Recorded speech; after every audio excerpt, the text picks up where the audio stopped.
The bracelet was made of faded yellow string, knotted 7 times by small, careful fingers. Lily had pressed it into her father's palm that morning without a word. Just a look, the kind of look that 8-year-olds give when they understand more than they should.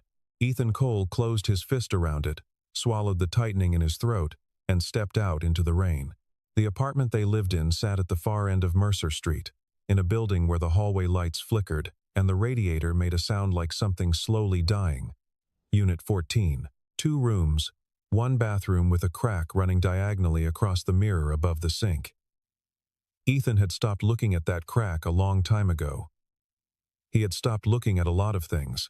The stack of bills on the kitchen counter with their red-lettered warnings.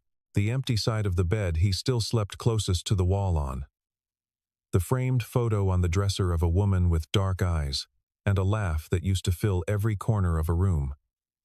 Claire had been gone for 2 years. The apartment had never felt like enough space since then, and somehow also never felt empty of her. Ethan was 34 years old and looked older.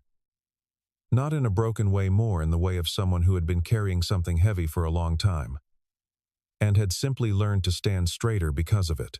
He had studied electrical engineering at a state college on a partial scholarship, graduated mid-class, and spent 6 solid years building a reputation at a mid-sized infrastructure firm. His supervisor had called him thorough, methodical, the kind of engineer who triple-checked calculations not out of insecurity but out of genuine care for the outcome. He had been on track for a senior position when Claire's diagnosis came back. Stage 3. The word sat in the hospital consultation room like something physical, like furniture no one had asked for. He put in his resignation the following Monday. No hesitation. No negotiation. Just a letter and a handshake, and a drive home where he did not turn on the radio. The years that followed were ones he did not discuss, except in the vaguest terms. He delivered packages in the early mornings, took electrical repair calls in the afternoons, and loaded freight 3 nights a week at a distribution center off the highway. He slept in pieces. He made Lily's school lunches every night before bed, always cut in triangles, never squares. Because Claire had once said triangles tasted better, and Lily had never forgotten. He did not complain about the money because Lily did not need to carry that. She already carried enough. The mild heart defect had been identified when she was 4. Manageable with medication and monitoring. Survivable with the right care. The care required money. The money required work. The work required Ethan to stay standing when everything in him wanted to sit down. The email arrived on a Thursday evening. Carter Group, one of the largest infrastructure and construction holding companies in the city, was conducting final interviews for a senior facilities maintenance lead. The position paid nearly 3 times what Ethan was currently earning across all 3 of his jobs combined. Benefits included full medical coverage. The email had been formal, efficient, and had addressed him by name. He read it 4 times before he let himself believe it was real. He did not sleep much that night. He laid out his one good shirt, ironed it twice, and printed his resume on the single sheet of clean white paper he had saved for something important. He put the resume in a manila folder and set it by the door. In the morning, Lily watched him get ready with that serious expression she got sometimes. The one that made her look startlingly like Claire. She straightened his collar with both hands. Then she untied the yellow bracelet from her own wrist and looped it onto his. "For luck," she said. "And because I want you to come home with good news." Ethan pressed his lips to the top of her head and held there for a moment longer than he intended. Then he stepped out into the rain, and the door clicked shut behind him, and the city swallowed him whole. He checked the clock on his phone as he ran for the bus. 45 minutes. He could make it. If the bus came on time, if the transfer ran clean, if the rain did not slow everything to a crawl, he stood on the corner with water soaking through his good shoes and told himself he could make it. He had to make it. There was no alternative he could afford to think about. The rain came in curtains by the time Ethan reached the financial district. He had taken the bus to the transfer point and then walked the last 12 blocks because the second bus had been delayed, and standing still waiting felt worse than moving. His folder was tucked under his jacket. His shoulder was wet through. He kept checking the time. 19 minutes. He had 19 minutes. And the tower that housed Carter Group's headquarters was now visible 3 blocks ahead, a glass column rising into the gray sky. The company name etched in brushed steel above the entrance. He moved faster. Head down. Water streaming off his jacket collar.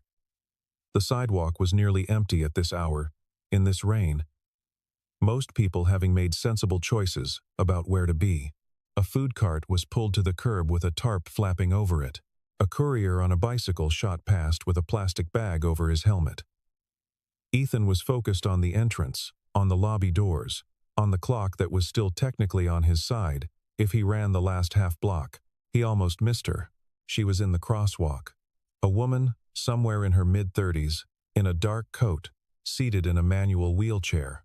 The chair had stopped mid-crossing, one wheel caught in a drainage grate, and she was working at it with one hand, while the other gripped the armrest. The walk signal was already cycling back to red, and from the left, accelerating through a yellow light, came a delivery truck. The driver's face was turned away. The truck was not slowing. No one on the sidewalk moved. 3 people stood at the corner watching. One of them had a hand raised to their mouth. One of them said something that got lost in the rain. The truck was close. Very close. The physics of the situation were simple and terrible. Ethan did not think. He was already moving off the curb, into the crossing, both hands on the wheelchair handles. He threw his weight into the push, and they cleared the grate in one lurch. The truck's horn sounded a long, late blast as it scraped past within inches. The displaced air hitting them like a shove, the folder tearing from under Ethan's arm and scattering wet paper across the asphalt. He hit the far curb hard, one knee down, one shoulder wrenched as the chair's momentum transferred back through him. His knee took the pavement. His palm took the pavement. He stayed low for a moment, breathing. The woman in the wheelchair had both hands pressed flat against her legs. She was not moving. Then she turned and looked at him. And her eyes were steady and dark and very alert. And she said, in a voice that was controlled but not quite calm, "Are you all right?" "Yes," Ethan said. He was already looking at his papers. Most of them were too wet to salvage. The folder was ruined. His knee throbbed. His shoulder would hurt tomorrow in a way that would make the freight loading impossible. He gathered what he could, stood up, checked the time. 11 minutes. "Please wait," the woman said. I want to thank you properly." "My name is—" "I'm late," Ethan said, not unkindly. Just factually, the way a man states a condition he cannot change. "I'm sorry. I have to go." He turned and jogged toward the tower. A fistful of wet pages in one hand. His jacket dark with rain. His knee bleeding quietly through his slacks. The woman watched him go. Her expression did not change, but something in her eyes shifted, a kind of attention that was different from gratitude. More focused. More internal. Her assistant, who had been running from the parking garage, arrived at her side breathless and caught the tail end of the moment. "Miss Carter, are you hurt?" "What happened?" Evelyn Carter watched the man push through the revolving doors of her building. "Get the security footage from the last 3 minutes," she said. "Front entrance and the crosswalk." Her voice was entirely level, "and find out who that man is." Ethan reached the reception desk at 20 minutes past the hour. His knee was bleeding. His folder was a ruin of wet pulp and ink. The security guard at the front desk looked at him the way people look at problems they have been told not to let in. The HR coordinator, a man named Douglas Pratt who wore his lanyard like a badge of small authority, appeared from the elevators with a clipboard and a closed expression. Ethan Cole, the name delivered like a verdict already reached. "Yes. I'm sorry I'm late. There was an accident on the street outside. The interview window was 9 to 9:45. Douglas Pratt did not look up from his clipboard. It is now 9:52. We had 4 other candidates this morning, all of whom arrived on time. I understand. 5 minutes is all I need to. I'm afraid that won't be possible. He said it pleasantly, efficiently, the way people say things they have decided not to feel. You can reapply if another position becomes available. Have a good morning. He turned back toward the elevators without waiting for a response. Ethan stood at the reception desk in his wet clothes, with his ruined papers, and watched the elevator doors close on Douglas Pratt's indifferent back. The security guard was already looking at something else. The lobby was marble and glass and climate-controlled and enormous and had nothing in it that was meant for Ethan. He pushed back through the revolving doors into the rain. He stood on the sidewalk for a moment. The crosswalk where it had happened was clear now. The great innocent. The truck, long gone, nothing to show for any of it. He looked down at his fist, still holding the yellow bracelet. He had not let go of it through any of it. He put his hands in his pockets and started walking back toward the bus stop. He did not tell Lily right away. He made dinner pasta from the box, sauce from a jar, the way they always did on hard nights, and he talked to her about her school day while the water boiled, and he laughed at the story about the classroom hamster escaping during math, and he tucked her in at 8:30 and read 2 chapters of the book she had chosen, doing the different voices the way she liked. He waited until her breathing slowed and evened out before he let himself sit down at the kitchen table and be still. The envelope from the landlord was on the counter. It had arrived that afternoon, slid under the door with the kind of quiet efficiency that expensive problems always seem to deliver themselves with. 14 days. After that, the matter would be referred to the housing board. The number written at the bottom was not impossible, not in the abstract. In the context of Ethan's actual account balance, it was a wall. He sat there for a long time. The radiator clicked and hissed. The rain had stopped.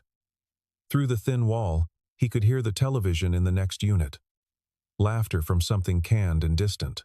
He thought about the interview, about the 11 minutes he had almost had, about the wet paper scattered across the street, about the woman's voice, calm and precise through her fear, asking if he was all right.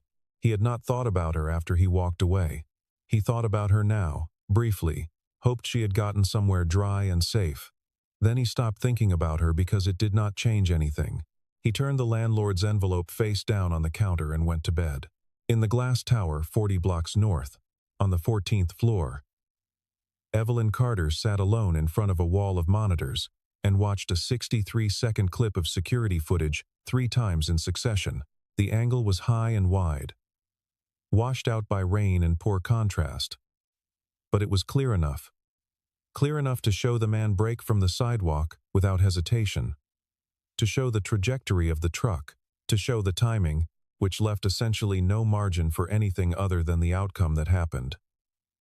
To show the man gather wet papers from the street and run toward the building while bleeding. She had her assistant pull the interview log. One name crossed off. Reason.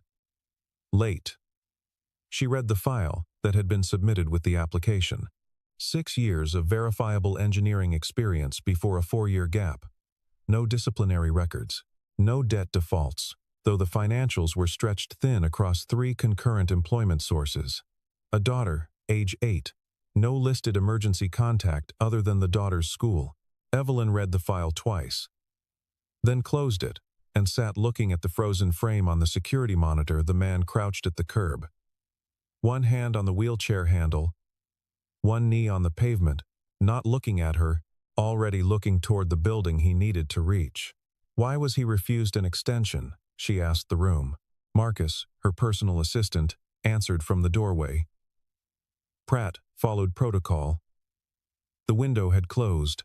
Protocol, Evelyn said, and the word sounded different when she said it, the way an ordinary object can sound different when placed in an unexpected context.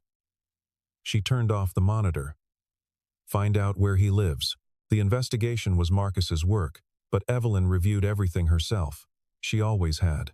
Before the accident that had put her in the wheelchair, a structural failure at a construction site she had insisted on inspecting in person, the kind of decision that people on her board had since used as evidence of poor judgment. She had run Carter Group through a combination of exhaustive preparation and the willingness to go see things for herself rather than accept other people's summaries.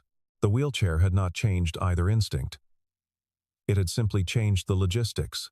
What the file on Ethan Cole told her was a particular kind of story, not uncommon, not dramatic on its surface.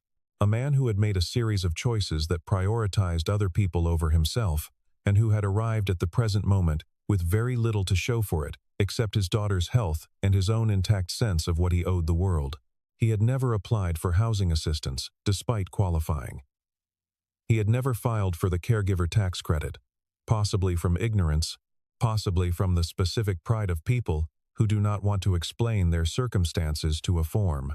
His references, all informal and unconnected to any professional context, were effusive in a way that formal references never were. A woman on his floor named Doris, 71, who had apparently told the investigator that Ethan fixed her bathroom light switch 3 times without ever accepting payment.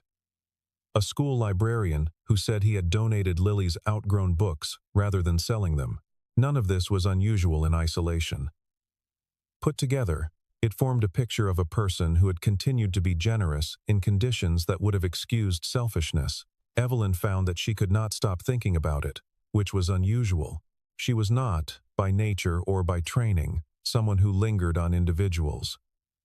She thought in systems, in aggregate patterns, in market positions and liability windows and capital flow.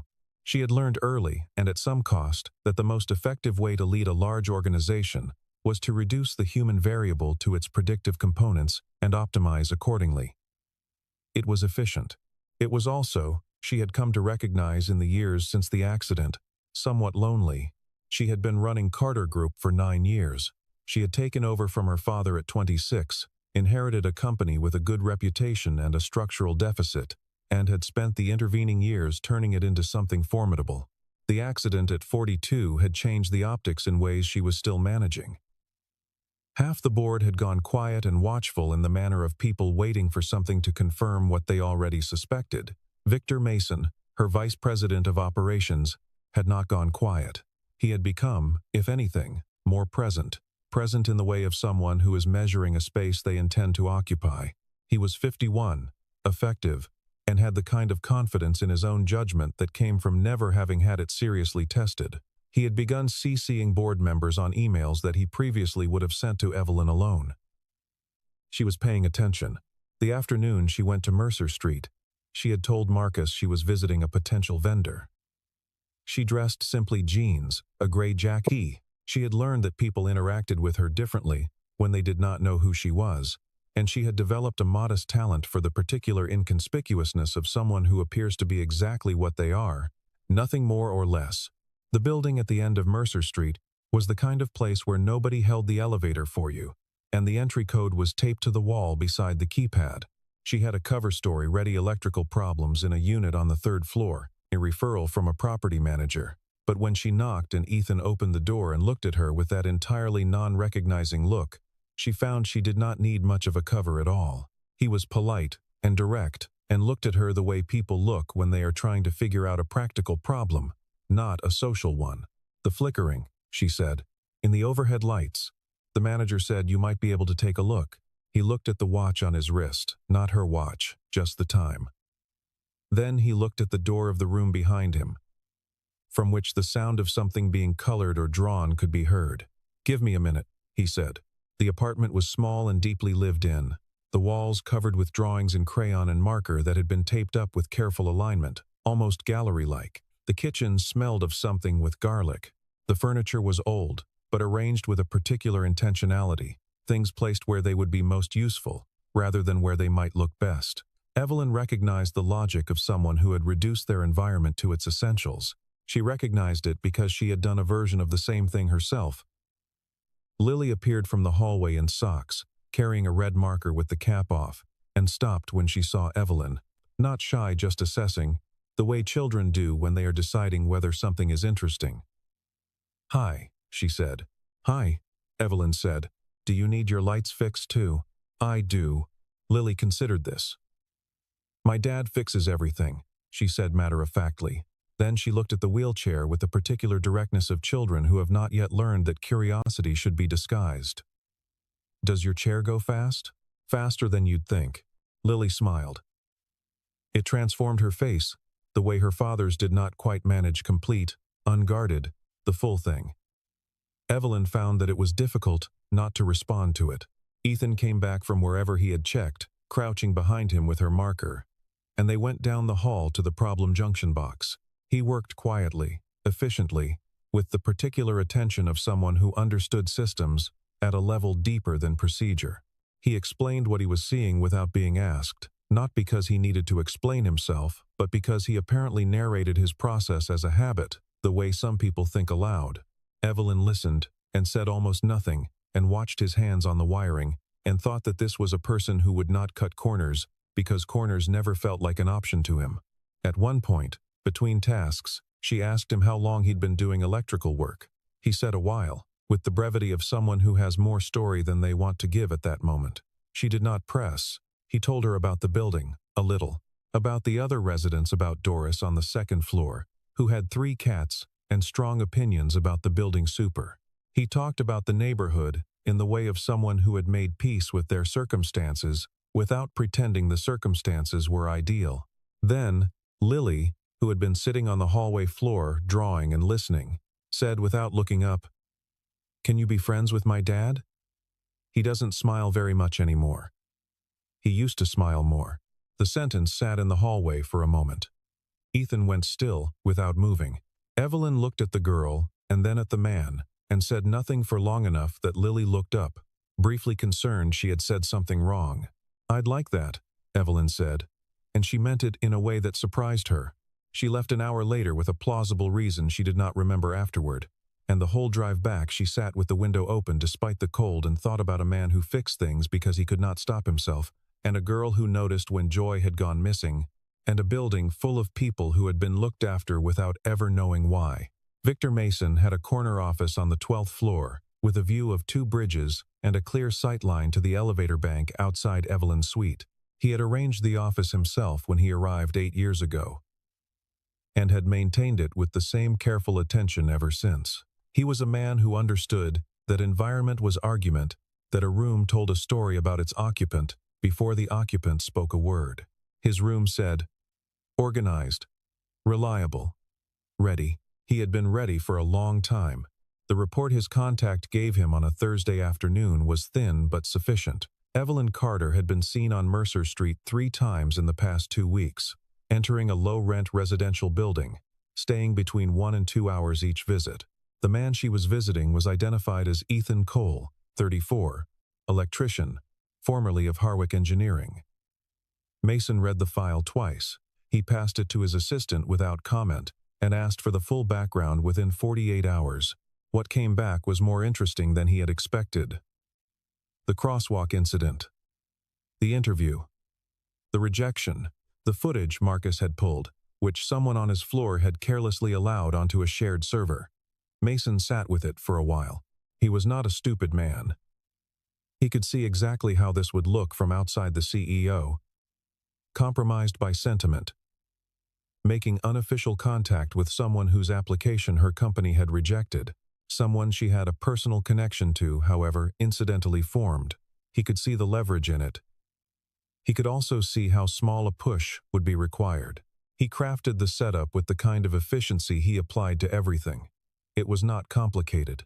A set of procurement documents went missing from the digital records and were rerouted through a server path that could be traced, with the right amount of effort, back to a freelance contractor who had been brought in on Ethan's referral, a connection Mason's people had manufactured with a forged email chain. The documents themselves were not critically sensitive. What mattered was the audit trail. What mattered was that Ethan Cole's name was attached to a security incident at a company he had never been employed by. The security team acted on the report on a Friday afternoon. They showed up at Mercer Street because the incident report listed it as a secondary address for the contractor. Ethan was in the parking lot with Lily, helping her with a bicycle she was learning to ride, when the two guards came through the gate. Lily watched with enormous, frightened eyes as her father was taken by the arm and held against the wall while the guards explained the incident and demanded he accompany them for questioning. Ethan went still in the way of a man who has learned to be very careful with his anger, not because he had none but because he had learned what happened when it was used badly. He looked at his daughter once. He told her to go inside to Doris. His voice was entirely controlled. Lily did not move for a long moment. Then she went. The interview room at the security firm's contracted office was gray and fluorescent and built to make people feel small. Ethan sat in it for 3 hours. He answered every question with the calm specificity of a man who had nothing to hide, and the particular alertness of one who understood that innocence was not, by itself, a defense. He had never heard of the contractor. He had not sent the email. He requested to see the email chain and was told it was evidence. He requested legal representation and was told he was not under formal arrest, merely being questioned voluntarily, which everyone in the room understood to mean something different depending on which side of the table they were sitting on. When they finally let him go, it was dark. He came home to find Lily asleep on Doris's couch, one hand tucked under her cheek, the other wrapped around a stuffed rabbit he hadn't seen in a year.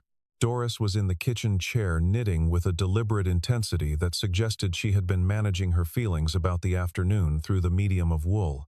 She did not say anything when Ethan came in, just looked at him once with old sharp eyes, and then looked down at her needles. Ethan sat in the chair next to Lily and watched her sleep and did not move for a long time. He found out the following morning, not through any official channel, through a former colleague who had a contact at the security firm who happened to mention the incident to someone who happened to know someone at Harwick who still knew Ethan. The chain was improbable, and the city was, beneath its surface, surprisingly small. The colleague texted at 7 in the morning. Heard your name came up at Carter Group. Something about a document leak. You should know they have your name attached to it. Ethan sat with the phone in his hand and the coffee cooling beside him and assembled what he knew into the shape it made. Carter Group. A manufactured connection. A man at the firm who had motive and reach.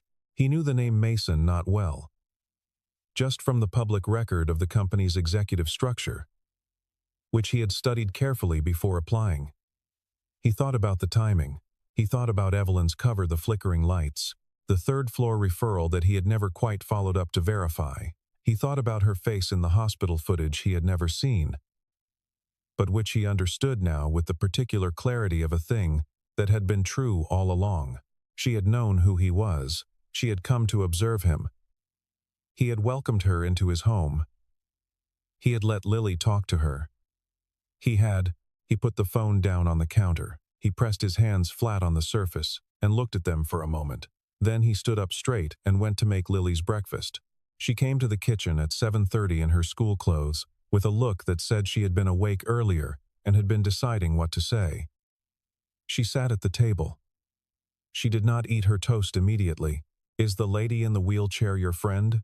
She asked. I thought so, Ethan said. Lily heard the tone. She picked up her toast. Did she do something bad? I don't know yet, he said. Eat. She did. But she kept looking at him, and he kept not looking at her. And the morning passed in the specific silence of two people managing around something they both knew was there. Evelyn's message came at noon. It arrived through Marcus, formally, requesting a meeting at a location of Ethan's choosing. It identified her correctly, Evelyn Carter, CEO, Carter Group, and offered no explanation for the prior omission of this information. Ethan read it once and put his phone face down on the workbench, where he was doing a wiring job for a hardware store 3 blocks from the apartment. He did not respond until evening.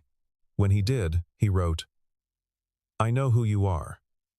I understand why you were there. I don't understand what you wanted, and I need you to know that whatever you think this was, I'm not interested in being a charity case or a project or someone's answer to a question they had about themselves.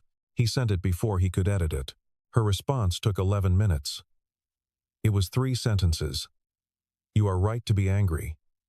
What happened to you this week was not connected to my visits. But I understand if you don't believe that. I need to tell you the truth about everything, and I'm asking you to let me. He read it twice. He did not respond that night.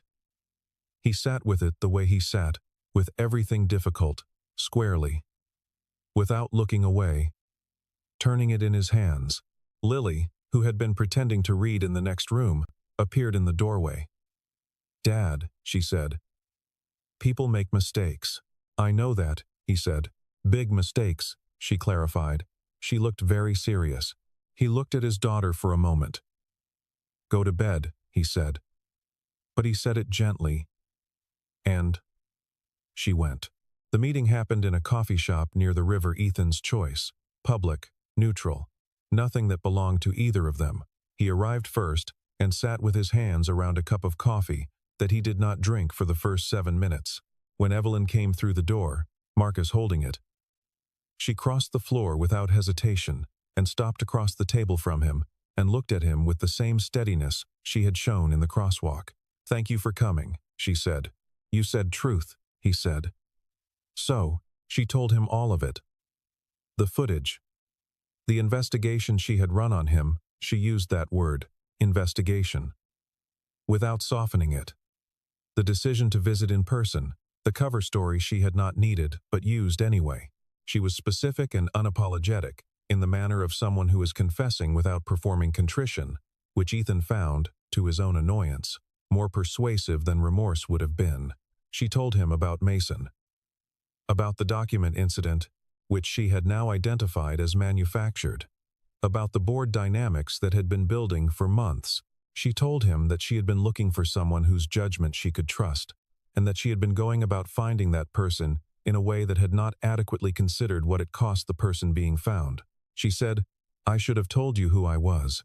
I didn't because I wanted to know who you were first, before you knew who I was, because who people are before they know who I am is the only version I've learned to trust."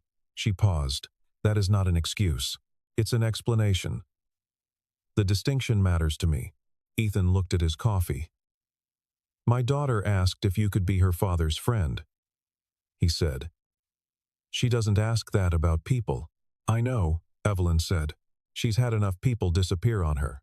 The silence between them had a texture to it, not comfortable, not hostile, something being sorted.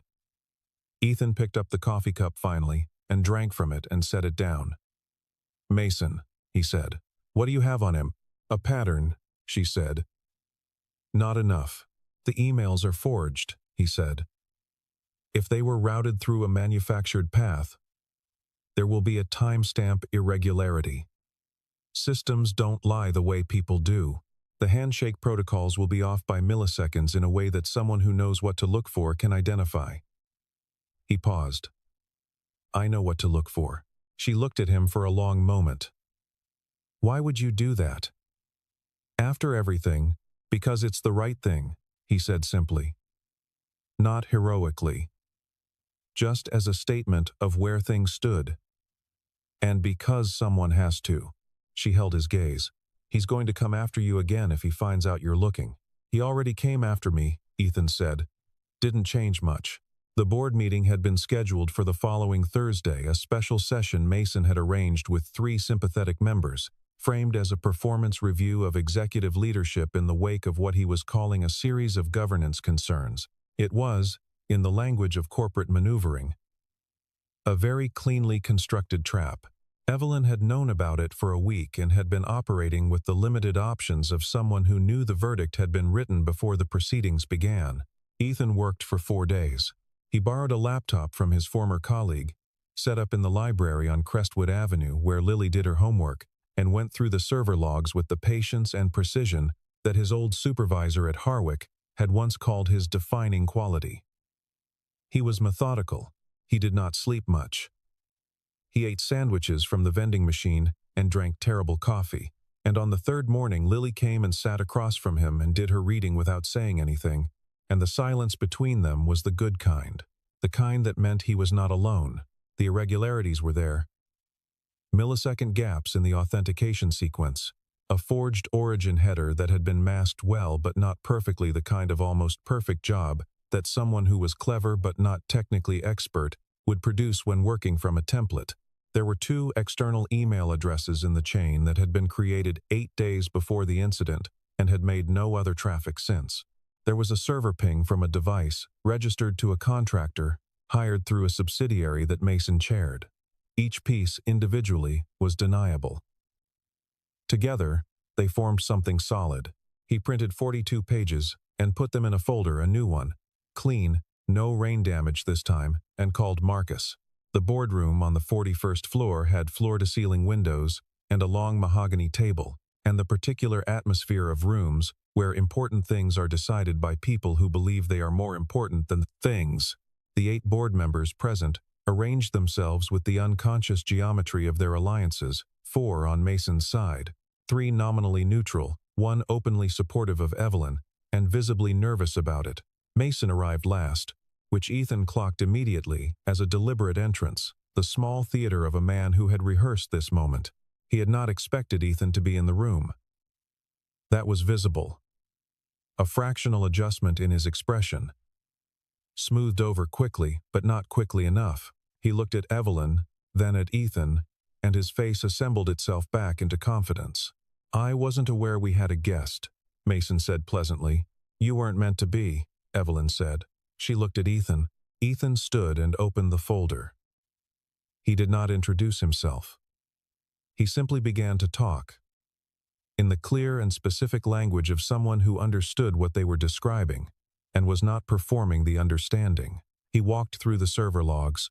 He walked through the timestamp irregularities. He named the external email addresses and their creation dates. He showed the device ping and traced it to the subsidiary. He was thorough. He was calm. He was entirely without drama because the facts, laid in order, had more weight than drama would have added. Halfway through, one of the neutral board members asked him to repeat a technical point. He did. Another asked for the printed documentation to be circulated. It was. Mason said nothing. His lawyer, seated behind him, leaned forward and said something into his ear. Mason did not respond. His face had gone to a particular stillness. Ethan finished. He closed the folder. He sat down. The board member who had been openly supportive of Evelyn said, in a voice that was carefully controlled, "Victor, do you want to respond to any of this?"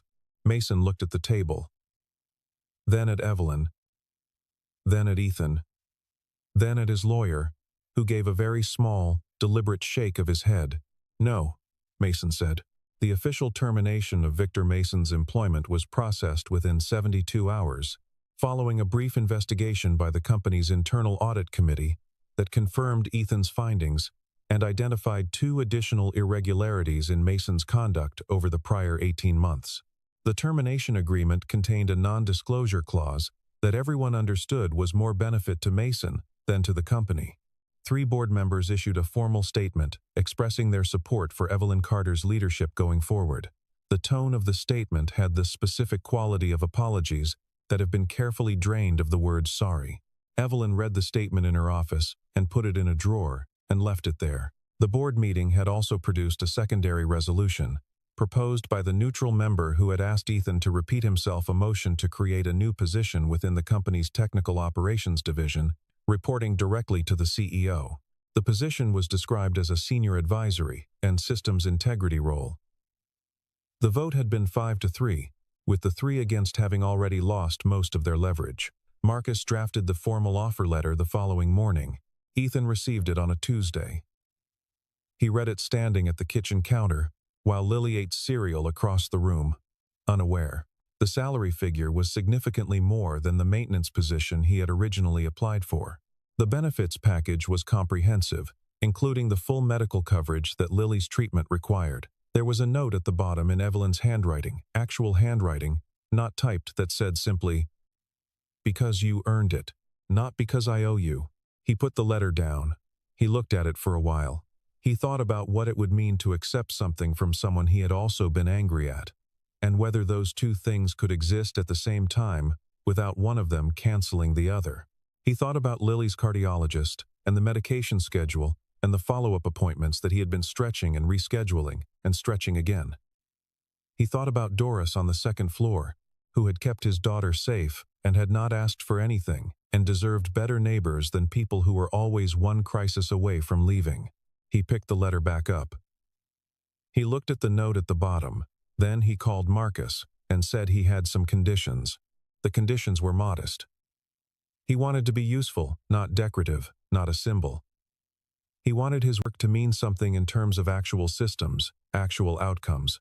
He wanted the people below him, on the organizational chart, treated with the assumption that they knew what they were doing until proved otherwise.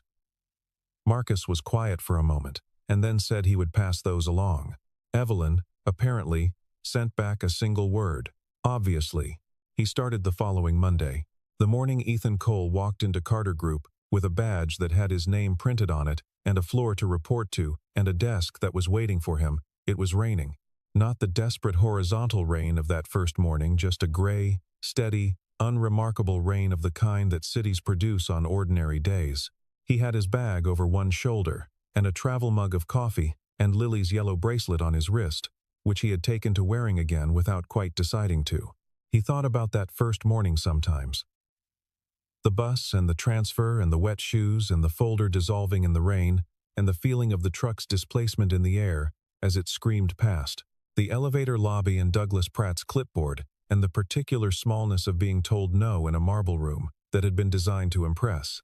He thought about walking back to the bus stop alone. He thought about the kitchen table that night and the landlord's envelope and the pasta from the box. He did not think about those things with grief, exactly. More with a kind of recognition this is what it took to get here, and here was not an accident, and the cost was real, and something had come through on the other side of it that was also real. Lily's next cardiologist appointment was scheduled for the following week. The doctor had used the phrase encouraging progress at the last one, and Ethan had held onto that phrase the way you hold onto something in water. Encouraging progress. It was enough. It was more than enough. The work was genuinely engaging in the way work can be when the scale of what you're maintaining is large enough to require sustained attention. Ethan moved through the technical infrastructure of Carter Group with the same methodical care he had applied to everything since college and found layers of inefficiency and compounded workarounds that had accumulated over years into a kind of organizational sediment. He wrote reports. He made recommendations.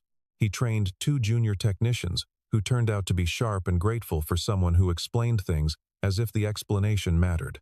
The junior technicians told their colleagues. The colleagues told theirs. Word moved through an organization the way it always did, sideways and fast. Evelyn had proposed, with some opposition from the finance committee, a foundation to support single working parents in the city, specifically those navigating caregiving responsibilities alongside full-time employment. The proposal was modest in its initial budget and ambitious in its scope, which was characteristic of how she approached things. She asked Ethan to consult on the structural criteria. He spent 2 evenings on it and came back with 3 pages of notes that she read and then read again, and then sent back with 2 words at the top. Start here. The foundation was named in a way that did not call attention to itself. It was not named for the company. It was not named for the person who funded it. It was named for what it did, simply and directly. And Ethan thought that was exactly right. He also, quietly, made sure Doris on the 2nd floor of the Mercer Street building received a notification about a housing stability program her building qualified for, administered by a nonprofit that Carter Group had recently begun funding. He did not tell her it was connected to him. He doubted she would accept it if she knew. She accepted it just fine when it arrived from an organization she had never heard of, and Ethan heard later from a neighbor that she had used part of the assistance to get her bathroom properly retiled. Finally, after 6 years of the cracked corner she had been managing around. The Saturday 3 months after he started, he and Lily and Evelyn went to Riverside Park because Lily had been asking about it and Ethan had run out of reasons to delay. The weather was specific and luminous in the way of October Saturdays. The sky, an improbable blue. The trees along the main path turned amber and rust, and a yellow so pure it looked like something announced. Lily ran ahead the moment the path opened up, her coat flying, her arms out, making the noise children make when they have been let loose somewhere large and beautiful. Ethan walked beside Evelyn's chair on the smooth paved path. adjusting his pace to hers in the way he had learned, without noticing he'd learned it. They did not talk much.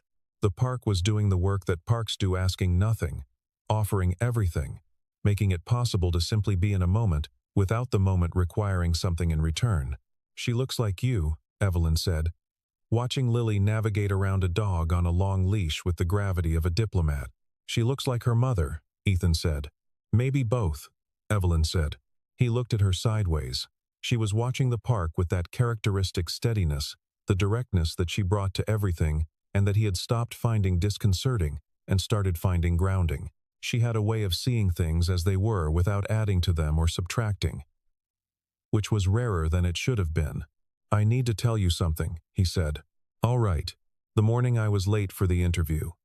When you asked if I was all right." He paused. "I didn't think about you again that day. I thought about the papers, the clock, the shoes." She was quiet for a moment. "Why are you telling me that?" "Because you've been generous to me in a way that I want to be honest about deserving. And I think honesty means including the parts where I was just a person trying to get somewhere and not a hero of anything." She looked at him then. "Ethan," she said. "I know." There was something in the way she said it, not forgiving, because there was nothing to forgive. More like, "I already understood this. I understood it from the footage and the wet papers and the $19 bus pass in his wallet visible in the security frame.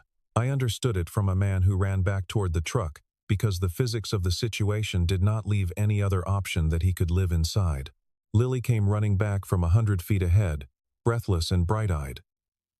"There's a fountain," she announced. "With fish. Dad. Fish. Lead the way," he said. She turned and ran, and they followed, and the afternoon unfolded around them with the quiet and particular grace of ordinary things. A man walking beside a wheelchair on a path through amber trees, a child ahead, laughing. Already somewhere the grown-ups couldn't quite see yet. The October light coming down through the turning leaves in long, clean pieces, making everything it touched look briefly permanent. The day Ethan Cole missed the interview was, by every ordinary measure, one of the worst of his life. It was also, though, he would not have been able to articulate this standing at the bus stop in his wet shoes with his ruined folder, the day the long downward pull of the preceding years, finally, met something that held. He had not known that. No one ever does. The hinge points of a life don't announce themselves. They arrive in the form of a drainage grate, a truck's horn, a folder full of papers dissolving in the rain, in the form of a little girl pressing a yellow bracelet into her father's hand and trusting him to come home. The day Ethan missed the interview was the day his life changed. Not despite the missing of it. Because of it, and because of who he was in the moment when it happened, which was exactly who he had always been. Someone who looked at what needed doing, and did not look away. That had been true in the lean years, in the invisible years, in all the years of boxes of pasta and flickering hallway lights and triple-checking his calculations, not because he had to, but because he cared about the outcome. It had been true when there was no audience for it, and no reward coming and no particular reason to keep going except a girl in socks holding a red marker with the cap off, asking the only question that ever really mattered. Some things are paid back in kind.